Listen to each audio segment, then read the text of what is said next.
विस्तार है, यानी कि वो दोनों संयुक्त धाराएं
तो स्टूडेंट, आज की क्लास पार्ट नंबर 2 है, जो कि गंगा नदी का रिवर सिस्टम पार्ट नंबर 2 की बात करते हैं।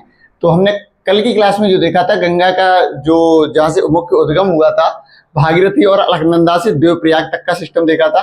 तो हम आज गंगा के बारे में पूरा देखते हैं। केवल कल गंगा का उद्गम था और उद्गम के साथ साथ कितनी क्या है कि उसके साथ कौन सी ट्रिब्यूटरी है जहां से गंगा बनती है वो सब, क्योंकि मुख्य धारा तो कोई गंगा नहीं है, मुख्य नदी कहीं से भी गंगा नहीं निकलती है, जो कि देवप्रयाग से निकलती है। चलिए, तो आज की क्लास में हम बात करते हैं भागीरथी और अलकनंदा के बाद जो गंगा मुख्य नदी बनती है उसके बारे में। इसका हम विस्तार पूर्ण रूप से जितनी भी इसकी वितरकाएं हैं, दाएं हाथ से मिलने वाली नदियां, बाएं हाथ से मिलने वाली, राइट टू लेफ्ट जो भी है सबकी बात करते हैं आज की क्लास में। तो चलिए स्टार्ट करते हैं। सबसे पहले हम कल की थोड़ी सी बात कर लेते हैं। कल की क्लास क्या थी? कल की दो बातें करी थी हमने। एक सतोपद हिमनद से निकलती है अलकनंदा और दूसरी गंगोत्री गौमुख जो कि 3900 मीटर सी लेवल से निकलती है भागीरथी। जब भागीरथी और अलकनंदा आगे बढ़कर जो कि पांचों प्रयाग से होते हुए देवप्रयाग नामक स्थान पर जो संयुक्त धारा बनती है, यानी कि दोनों नदियां जब मिल जाती हैं तब वह स्थान देवप्रयाग कहलाता है। देवप्रयाग जब मिलती हैं वहां से हमारी गंगा का विस्तार है, यानी कि वो दोनों संयुक्त धाराएं गंगा बनती हैं। अब हम गंगा के बारे में जानते हैं। वहां से हम अगर थोड़े से हम और जाएंगे दूरी पर, उत्तराखंड में ही, तो यमुनोत्री नामक स्थान है।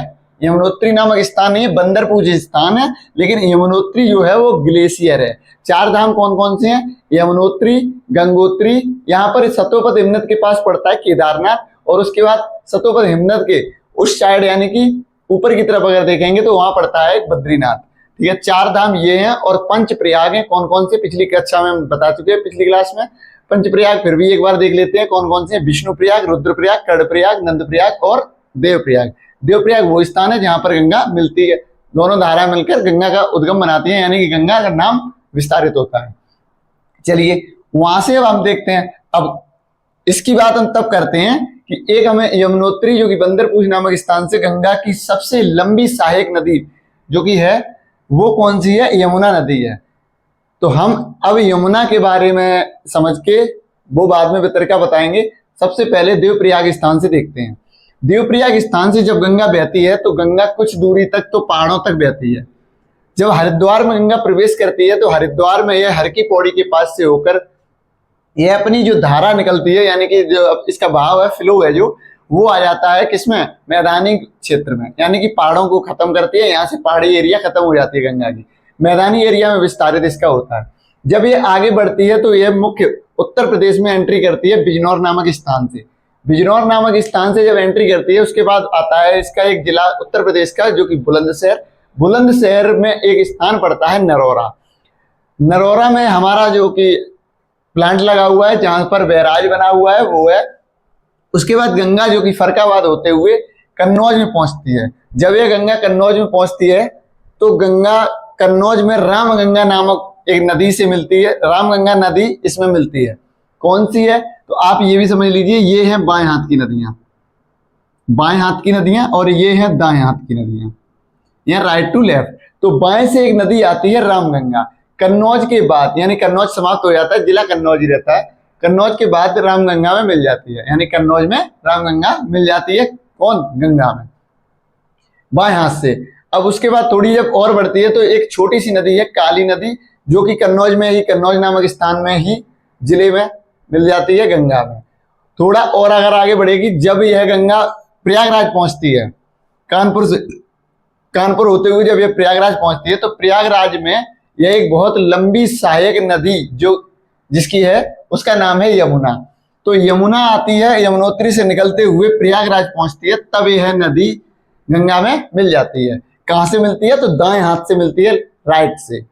अब हम सबसे पहले, जब यह प्रयागराज के बाद आगे बढ़ती है तो संयुक्त धाराएं दोनों, यानी कि गंगा और यमुना दोनों मिलकर अब एक धारा बनती है, जो कि आगे बढ़ती है। जब यह उत्तर प्रदेश के बलिया को क्रॉस करती है, बलिया जिले को, यानी कि उत्तर प्रदेश का लास्ट जिला है जो कि गंगा का बलिया है, उसके बाद ये जब पहुंचती है तो बिहार में गाजीपुर नामक स्थान है, गाजीपुर नामक स्थान में एक नदी मिलती है जिसका नाम है गोमती।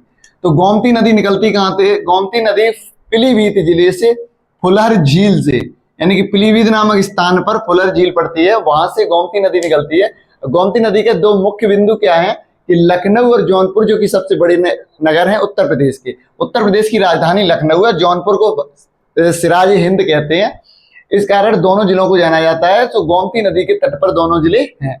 तो गोमती नदी जो मिलती है वो गंगा में गाजीपुर नामक स्थान पर मिलती है, जो कि बाएं हाथ की नदी है। उसके बाद जब गंगा नदी और आगे बढ़ती है तो दो नदियां बाएं की तरफ से और आती हैं, जो कि शारदा और सरयू। एक स्थान पड़ता है कानपुर और लखनऊ के बाद, लखनऊ के बाद एक स्थान पड़ता है बाराबंकी। बाराबंकी में जब ये दो नदियां शारदा और सरयू पहुंचती हैं, तो शारदा और सरयू नामक दोनों नदियां बाराबंकी में पहुंचती हैं, तब यह नदी बाराबंकी के बाद घाघरा नामक नाम से जानी जाती है। तो घाघरा, अब सबसे बड़ी बात आती है कि गंगा नदी की सबसे बड़ी सहायक नदी है, यही है घाघरा, क्योंकि इसका जो पानी है, सबसे ज्यादा पानी गंगा नदी के बाद, यानी कि जिसकी वितरिका है, यमुना सबसे लंबी सहायक नदी है, जबकि घाघरा जो है सबसे बड़ी सहायक नदी है, सबसे ज्यादा पानी लेके निकलती है। तो और वो कहाँ मिल जाती है? तो जो घाघरा नदी है, जो छपरा नामक स्थान, बिहार में छपरा नामक स्थान पड़ता है, छपरा जिले में मिल जाती है गंगा से। जब ये और आगे की तरफ बढ़ती है, अभी हम बाएं की बात कर रहे हैं केवल, ये बाएं की नदियां हैं, जब ये थोड़ी और आगे बढ़ती है तो एक नदी आती है, कौन सी? गंडक।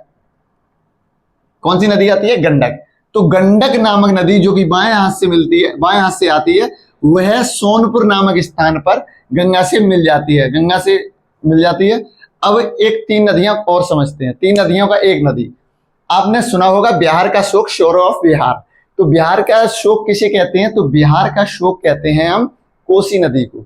तो कोसी नदी बनती कैसे है? तो कोसी नदी से पीछे की तरफ, नेपाल की तरफ जब होंगे तो एक नदी सन आती है, दूसरी अरुण और तीसरी आती है तामूर। ये तीनों नदियां एक स्थान पर जब यह संयुक्त तो तीनों धाराएं मिलती हैं, एक नदी बनाती हैं। जब यह एक भाव, यानी कि एक फ्लो में चलती है, तब यह नदी कोसी नदी कहलाती है। बिहार का शोक इसलिए कहते हैं कि कभी कभी ये नदी ऐसी थी कि रास्ते बदलती थी।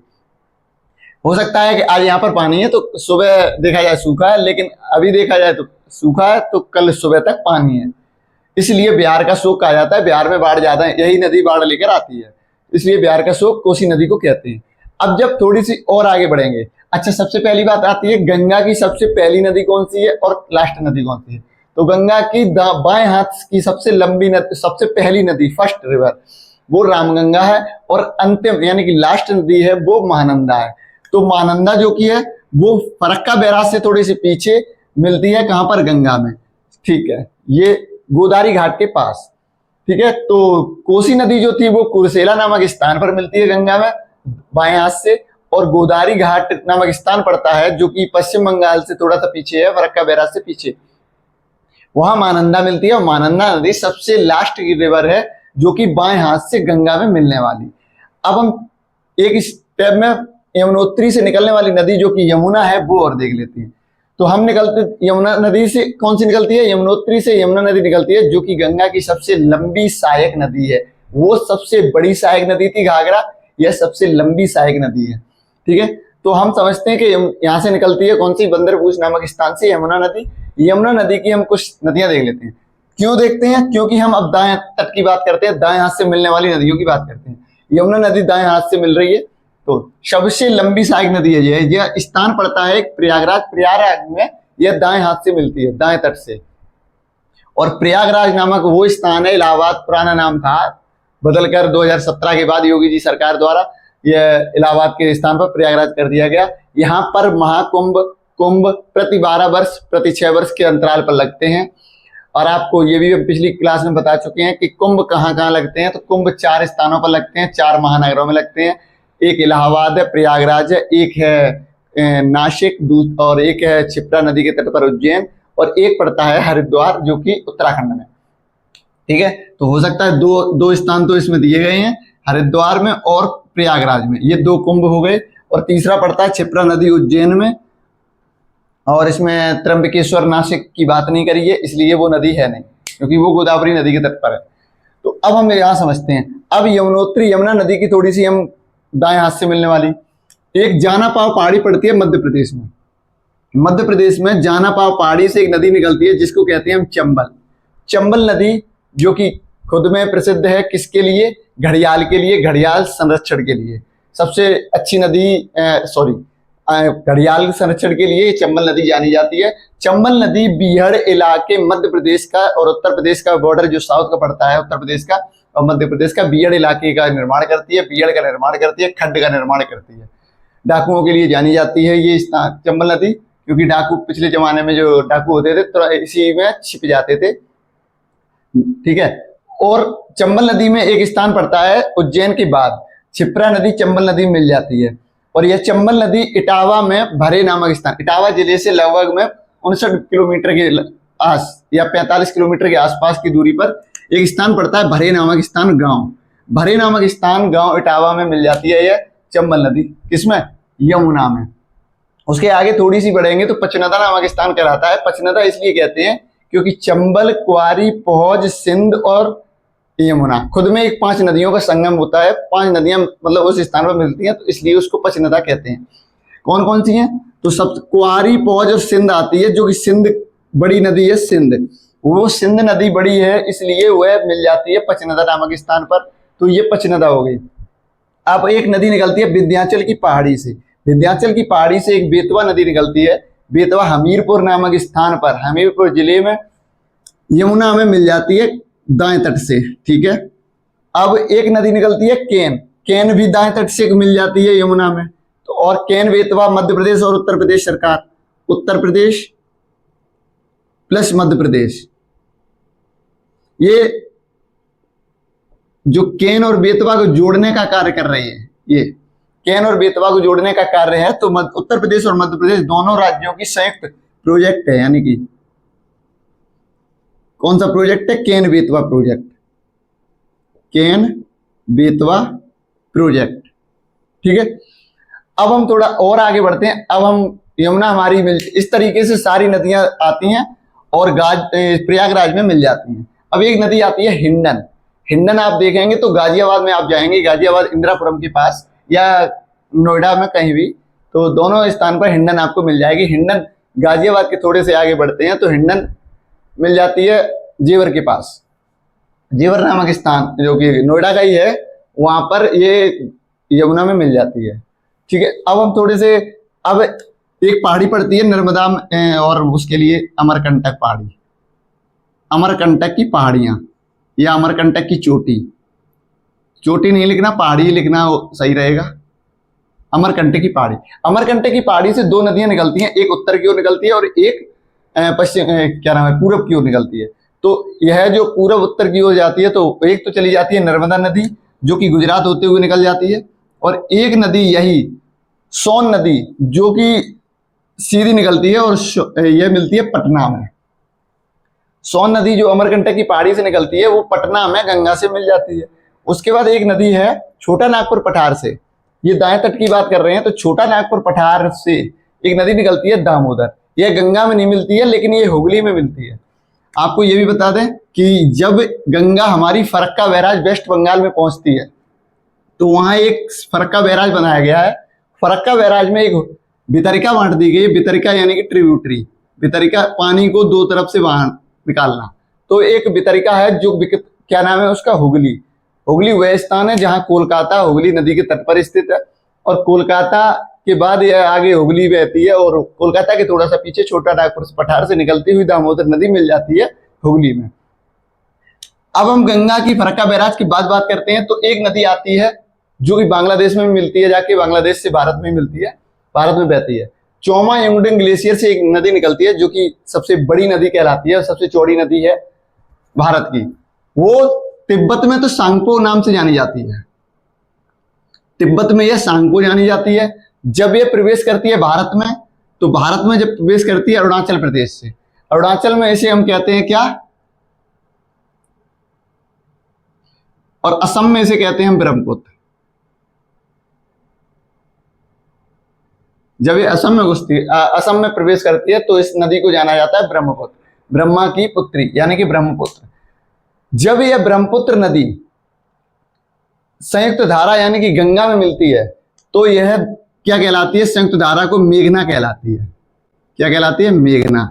लेकिन बांग्लादेश में जब एंट्री करती है तो यह जमुना के नाम से जानी जाती है, और वहीं जब हमारी गंगा जो बांग्लादेश में एंट्री करती है तो पद्मा के नाम से जानी जाती है। और यह दोनों संयुक्त रूप से मेघना बनकर एक सुंदरबन डेल्टा का निर्माण करती हैं। सुंदरबन डेल्टा जो कि विश्व का सबसे बड़ा डेल्टा है, सुंदरबन डेल्टा, सुंदरी वृक्ष भी पाए जाते हैं इसी डेल्टा में, ठीक है, इसी क्षेत्र में। सुंदरबन डेल्टा जो कि विश्व के सबसे बड़े डेल्टा है, सुंदरबन डेल्टा। और यह दोनों वितरिकाएं हुगली और ये मेघना बनकर ये बंगाल की खाड़ी में समुद्र में मिल जाती हैं। तो उद्गम जो था वो क्या था, गंगोत्री गौमुख के बाद देवप्रयाग से गंगा मिलती है, क्योंकि गंगा रिवर सिस्टम बोल रहे हैं, और बंगाल की खाड़ी में इसका मुहाना है गंगा सागर से। तो आज की क्लास में हमने क्या पढ़ा, गंगा की बाएं हाथ की नदियां और दाएं हाथ की नदियां, यमुनोत्री, यमुना। थोड़ा सा पिछली कक्षा में जो पार्ट नंबर 1 में देखा है, गंगोत्री और गंगोत्री और सतोपद यमुना से निकलने वाली भागीरथी और अलकनंदा। अब एक सिस्टम और देखिए कि आपको हम बताएं कि यहां पर एक स्थान पड़ता है टिहरी। कौन सा स्थान है, टिहरी। टिहरी डैम 260.5 मीटर की ऊंचाई, भारत का सबसे ऊंचा कौन सा डैम है, टिहरी डैम। सबसे लंबा नहीं, सबसे ऊंचा। सबसे लंबा देखेंगे तो उड़ीसा में है सबसे लंबा। तो टिहरी डैम जो है, यहाँ पर 2 नदियां आती हैं, भागीरथी आती है और एक भिलंगना नदी आती है। भागीरथी और भिलंगना दोनों का पानी इकट्ठा किया गया है, जहां पर बिजली उत्पादन की जाती है, बिजली प्रोजेक्ट बनता है, पूरा एक प्रोजेक्ट कार्य कर रहा है, ठीक है। तो यहाँ पर एक टिहरी डैम है, सबसे बड़ा डैम है, 260.5 मीटर डैम है, सबसे ऊंचा डैम है, ठीक है, सबसे बड़ा, सबसे ऊंचा। तो ये था गंगा रिवर सिस्टम पूरा। और तिब्बत में इसे सांगपो कहते हैं, असम में इसे ब्रह्मपुत्र कहते हैं, और यमुनोत्री बंदरपुर से निकलती है। पूरा एक क्लास में देखा, पार्ट 2। अगर क्लास सही लगी है तो आप लाइक कीजिए, सब्सक्राइब कीजिए, शेयर भी कीजिए। और गंगा रिवर सिस्टम के बाद नेक्स्ट क्लास हमारी होगी, हो सकता है ब्रह्मपुत्र रिवर सिस्टम हो, तो next class Brahmaputra river system पूरा देखेंगे।